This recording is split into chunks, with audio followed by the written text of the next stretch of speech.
Voilà, dans le cadre du programme Grandir, on appuie une quinzaine d'associations qui prennent en charge des enfants infectés par le VIH. Et c'est vrai que la thématique de la nutrition et l'articulation entre la prise en charge médicale et la prise en charge nutritionnelle, on constate qu'elle est assez souvent dissociée. Les médecins ayant tendance à prendre la partie médicale et à référer la partie nutritionnelle vers des nutritionnistes ou diététiciens quand il y en a, ou vers des assistants sociaux dans un certain nombre de cas. Et donc on voulait faire un petit peu un état des lieux de cette articulation entre l'approche médicale et l'approche nutritionnelle chez cette population d'enfants infectés. Donc, la première partie concerne la prévalence de la malnutrition chez les enfants infectés. Les premières études qui ont été faites, qui datent pour certaines déjà de quelques temps, concernent la prévalence de la malnutrition chez les enfants, la prévalence des enfants infectés chez les enfants malnutris, c'est-à-dire la porte d'entrée, c'était les enfants qui souffraient de malnutrition, et donc la prévalence du VIH parmi ces enfants qui étaient pris en charge pour une malnutrition aiguë sévère a été étudiée il y a eu un certain nombre d'études dans les années 2000. Une méta-analyse en 2009 qui a repris 17 études avec presque 5000 enfants souffrant de malnutrition aiguë sévère avait trouvé presque 30% d'enfants infectés par le VIH. En reprenant ces études, ça recouvre des réalités très diverses. Au Malawi, une étude sur 500 enfants avait trouvé un peu plus de 20% d'enfants infectés par le VIH. Une étude en 2011 au Niger trouvait 9% d'enfants infectés, et une étude en Afrique du Sud, 51%.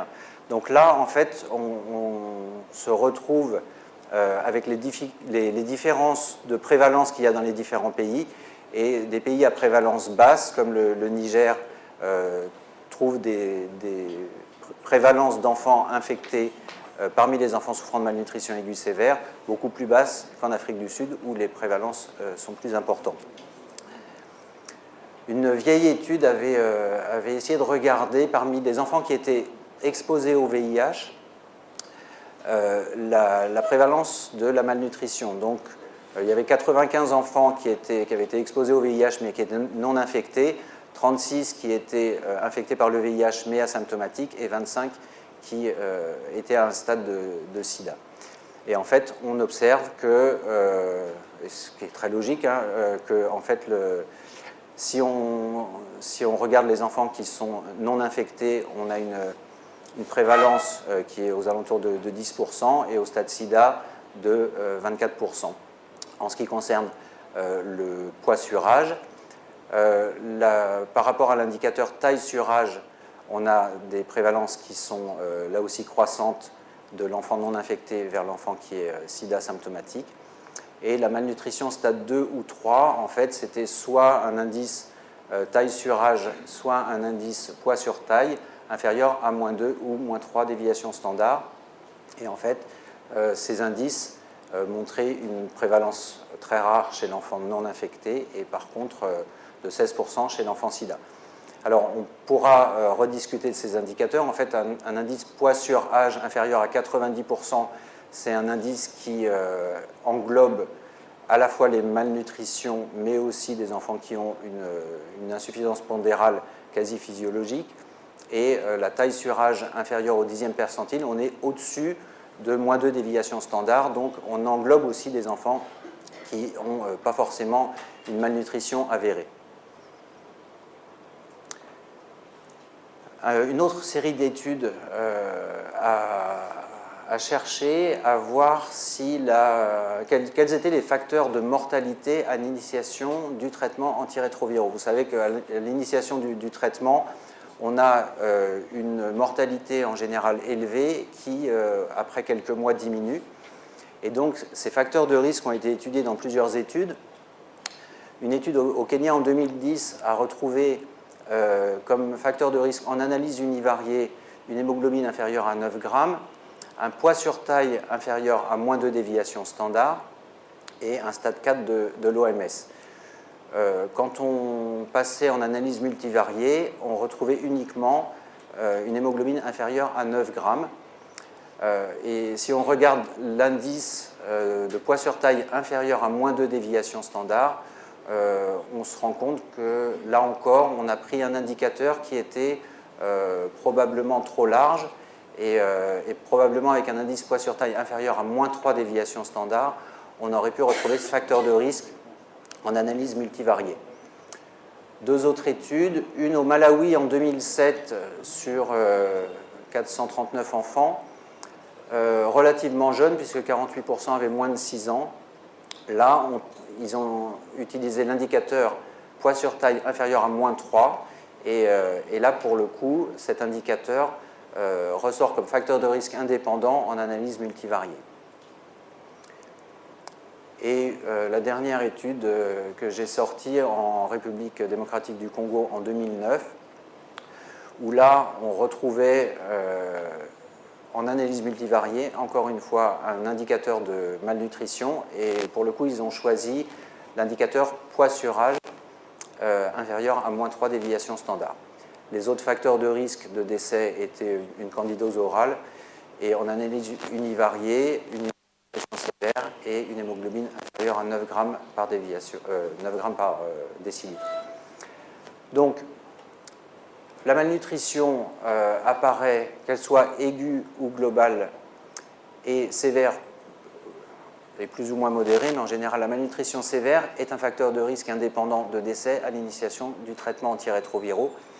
Et comme vous avez vu, les indicateurs qui ont été choisis étaient soit le poids par rapport à la taille, soit le poids par rapport à l'âge. Donc je reviendrai sur ces choix plus tard. Si on regarde d'un autre côté, parmi des enfants qui souffraient de malnutrition aiguë sévère, quel était l'impact du fait d'être infecté par le VIH ou pas sur la mortalité? Donc, au Malawi, en 2008, ils ont suivi 454 enfants. Donc là, on était dans un contexte de prise en charge de malnutrition aiguë sévère. Donc en général, c'est des centres qui prennent en charge des enfants qui ont entre 6 mois et 5 ans. Et la mortalité globale de ces 454 enfants était aux alentours de 15%. Dans cette population, ils avaient 17,4% d'enfants infectés par le VIH. Et les décès chez les enfants infectés ont été de 35,4%, alors qu'ils étaient uniquement de 10,4% chez les enfants non infectés, avec une différence très significative. Et parmi ces enfants infectés par le VIH qui sont décédés, la grande majorité avait des CD4 inférieurs à 20%. Donc une surmortalité très importante chez les enfants infectés par le VIH. Par contre, une fois que les premiers jours, la phase initiale de récupération nutritionnelle était passée, parmi les enfants survivants, on n'observait pas de différence de récupération entre les enfants infectés par le VIH et les enfants non infectés.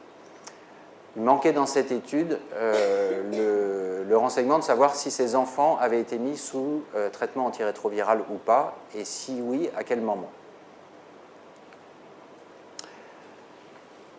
Donc, on a une surmortalité chez les enfants malnutris à l'initiation du traitement antirétroviral, et chez les enfants malnutris, une surmortalité chez les enfants qui sont infectés par le VIH. La série d'études suivantes concerne l'évolution des indicateurs anthropométriques sous traitement antirétroviral.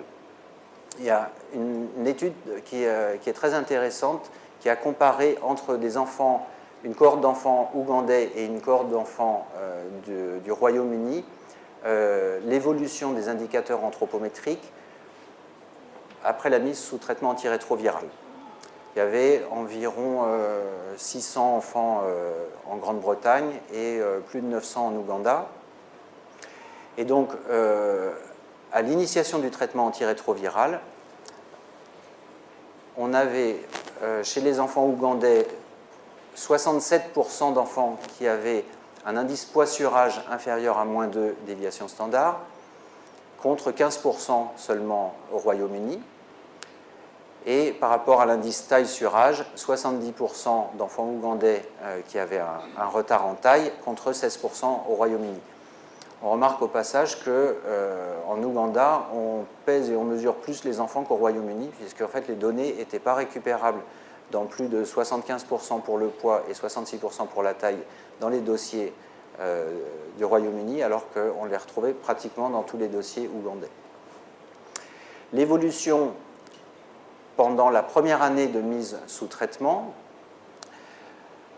concernant l'indice poids sur âge, on avait un gain moyen qui était à 6 mois entre plus 0,2 et plus 0,26 récupération. Donc, pour comprendre, en fait, ils ont pris l'ensemble de la cohorte, ils ont mesuré le poids sur âge et ils ont mesuré la déviation standard par rapport à, pour chacun des enfants, ils ont fait les moyennes.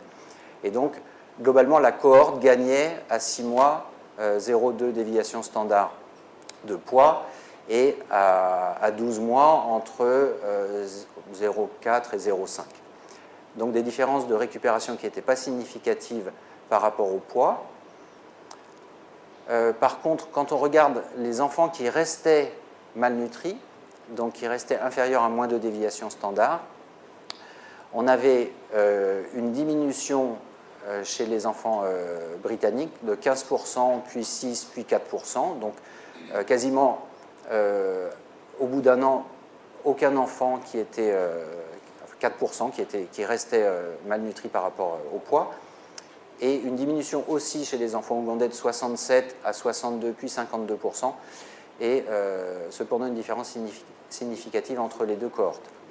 Par rapport à la taille, c'était encore plus, les différences étaient encore plus marquées entre les enfants du Nord et les enfants du Sud, puisqu'on avait un gain moyen chez les enfants britanniques qui était de plus 0,1 à 6 mois et plus 0,2 à 12 mois, et par contre quasiment pas de récupération chez les enfants ougandais, puisqu'on perdait même un peu à 6 mois et on restait quasiment stable à 1 an. Et en regardant les enfants qui restaient avec un retard en taille à 1 an, en fait, au niveau de la cohorte ougandaise, on était à 70% avant la mise sous traitement et toujours à 70% à 1 an. Donc, une moins bonne récupération chez les enfants en Afrique sous traitement antirétroviral et notamment une moins bonne récupération en taille.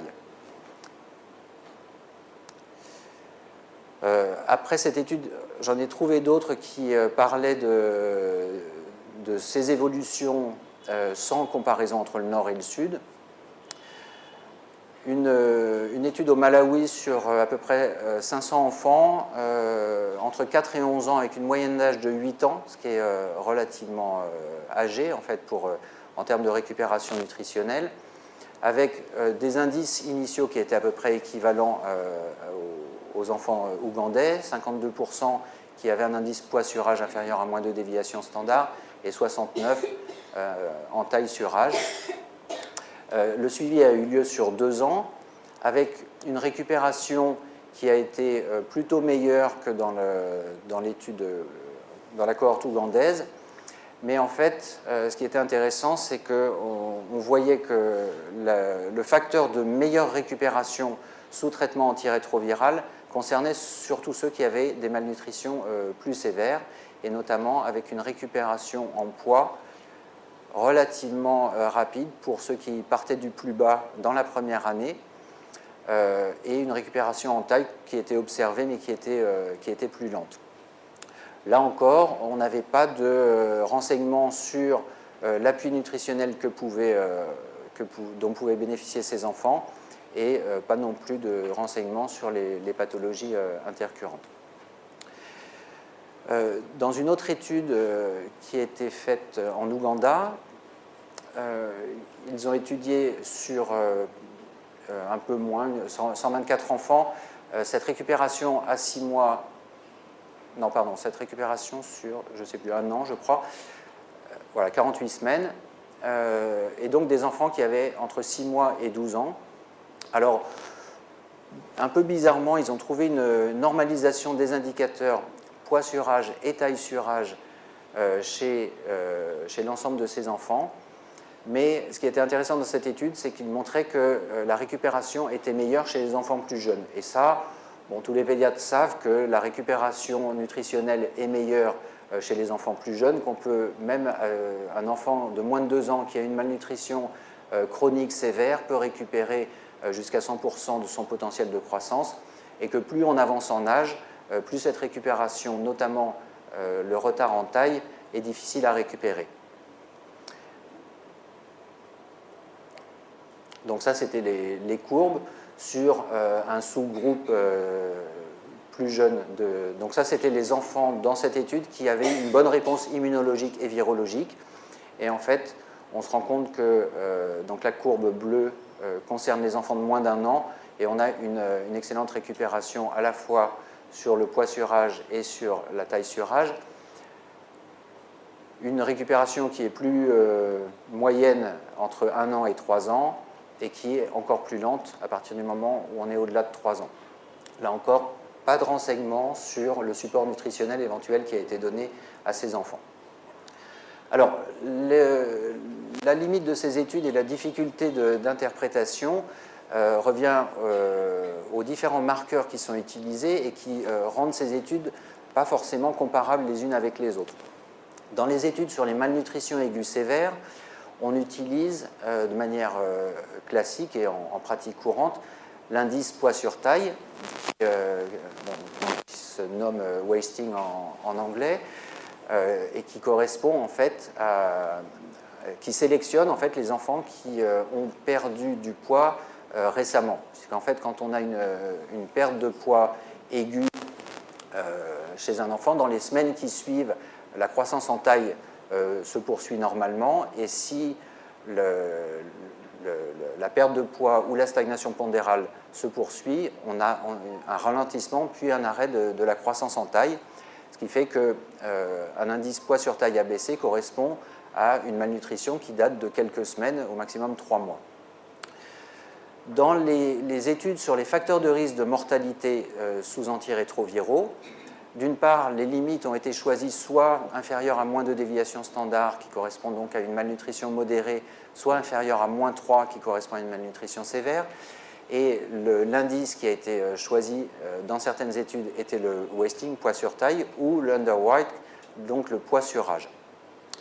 Et enfin, sur les études sur l'efficacité des ARV sur les indicateurs nutritionnels, les indicateurs qui ont été choisis étaient la taille sur âge, qui correspond donc à un indicateur de malnutrition chronique, ou le poids sur âge, qui est un indicateur de malnutrition globale. Dans ces études, il n'y avait aucun renseignement sur les facteurs diététiques et les supports nutritionnels, et exceptionnellement une différenciation dans les tranches d'âge, ce qui fait qu'on regroupait des enfants qui allaient du nourrisson jusqu'à l'adolescent, et donc avec des résultats qui étaient globalisants et qui probablement pouvaient biaiser les résultats et l'interprétation. Ce qu'on peut dire quand même sur l'ensemble de ces études, c'est qu'on a une surmortalité des enfants malnutris lors de l'initiation du traitement antirétroviral, avec des facteurs de risque indépendants qui ont été montrés dans plusieurs études, et que le VIH est un facteur de surmortalité lorsqu'on prend en charge les enfants qui souffrent d'une malnutrition aiguë sévère. Alors, ce qu'il faut comprendre, c'est que ces malnutritions aiguës sévères surviennent souvent chez des enfants qui présentent une malnutrition chronique. Cette malnutrition chronique a conduit à une adaptation du métabolisme des enfants, et donc c'est des enfants qui ont une diminution de leur masse grasse et de leur masse maigre, et qui ont une malnutrition aiguë qui survient sur un métabolisme qui est assez particulier, puisque on peut dire qu'il tourne un petit peu au ralenti en termes d'anabolisme et de croissance. Et une autre particularité chez l'enfant qui est infecté par le VIH, c'est que ces malnutritions qui, classiquement, dans la population pédiatrique générale en Afrique, touchent les enfants entre 6 mois et 5 ans. Dans le cadre du VIH, on les observe chez des enfants plus jeunes, avant 6 mois, mais aussi chez des grands enfants et chez des adolescents. Donc, il y a eu une mise au point un peu qui a été faite dans le Lancet en 2008, un article qui est très intéressant et qui expose un petit peu toutes ces difficultés de prise en charge que vous pouvez avoir en pratique quotidienne par rapport à ces enfants qui sont dépistés tardivement et qui arrivent dans un état de malnutrition sévère, dans la mesure où les protocoles de prise en charge de ces enfants malnutris en général, donc sont standardisés, sont connus. Hein, c'est pas très compliqué à trouver. Il y a des protocoles OMS de prise en charge qui sont appliqués à la fois dans les centres de renutrition thérapeutique et dans les hôpitaux. Mais on ne sait pas bien, par rapport à la pharmacocinétique et la pharmacodynamique des antirétroviraux chez ces enfants qui souffrent de malnutrition chronique avec une malnutrition aiguë surajoutée, quelles sont les posologies optimales des antirétroviraux, puisque ça a été peu étudié au nord et rarement au sud. Les besoins métaboliques et en nutriments n'ont pas été étudiés non plus spécifiquement chez ces enfants infectés par le VIH, donc on leur apporte à la fois les suppléments vitaminiques et des apports nutritionnels comme de la même manière que chez les enfants qui sont non infectés.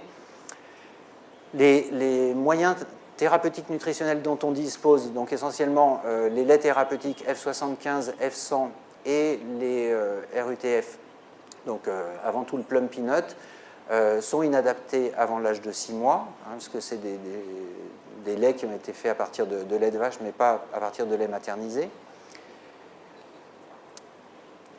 Il existe probablement une particularité des complications infectieuses chez ces enfants qui ont une immunodépression avancée, et notamment une résistance probablement plus fréquente aux antibiotiques, puisque les antibiotiques qui sont préconisés dans la prise en charge initiale sont des antibiotiques assez basiques, comme l'amoxicilline ou le Cotri.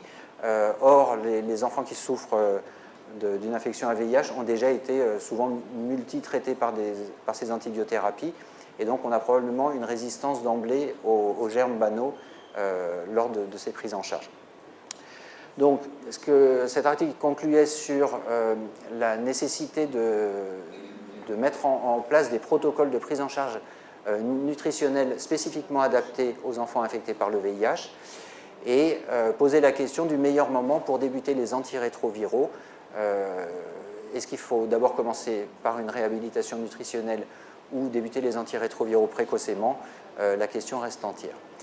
En tout cas, ce qui paraît assez évident quand on regarde la pratique courante, c'est que les médecins qui sont impliqués dans la prise en charge thérapeutique des enfants infectés par le VIH travaillent en complémentarité avec les équipes qui ont l'habitude de prendre en charge les malnutritions aiguës sévères et fassent une prise en charge multidisciplinaire en raison de la difficulté et de la spécificité de ces prises en charge. En conclusion, on sait que par les études et par la pratique quotidienne que le retard statural et pondéral est fréquent chez les enfants infectés. Alors, je n'ai pas mis de diapo sur le retard statural chez la population pédiatrique générale, mais quand on regarde les chiffres du Malawi, il ne faut pas oublier quand même que sur les données nationales, on trouve jusqu'à 50% d'enfants du Malawi qui ont un retard statural. Donc c'est quand même à relativiser. Ce qu'on sait, c'est que la récupération nutritionnelle est possible sous traitement antirétroviral, mais inconstante. Selon les études, on a des récupérations qui sont plus ou moins bonnes. Elle est probablement plus fréquente chez les enfants plus jeunes, comme dans la population pédiatrique générale. Et des études complémentaires qui incluraient les facteurs diététiques qui sont apportés en plus du traitement antirétroviral seraient intéressants pour affiner ces données de récupération. La malnutrition aiguë est un facteur de risque indépendant de décès lors du début du traitement antirétroviral, et le VIH un facteur de risque de surmortalité. La malnutrition aiguë sévère, comme je viens de le dire, nécessite une prise en charge médicale spécifique et des études complémentaires pour savoir comment prendre en charge ces enfants. Et plus globalement, l'articulation entre la prise en charge médicale et la prise en charge nutritionnelle au quotidien des enfants nécessite d'être renforcée. Merci.